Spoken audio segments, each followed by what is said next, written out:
আপনারা প্রশিক্ষণ দিলে পারবেন না? আমরা প্রশিক্ষণ দিলে পারবো, কিন্তু এখন মনে করেন যেমন আমরা চাচ্ছি ধরেন এরকম সেম দিয়ে আমরা যে ঢাকনা ব্যাগ সেম দরকার নেই।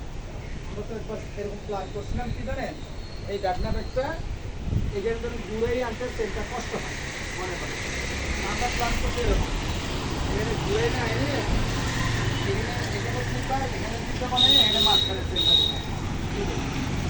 এখানে কিছু ঘুরে না আর এখানে কিছু ঘুরে যায় মাঝখানে সেমটা দিয়ে লাগে এখানে মাঝখানে চেন লাগাইতে পারবো ক্যাসিং লাগাইতে পারবো। এই দেখুন এই অর্ধেক আর এখান থেকে অর্ধেক আছে মাঝখানে চেন।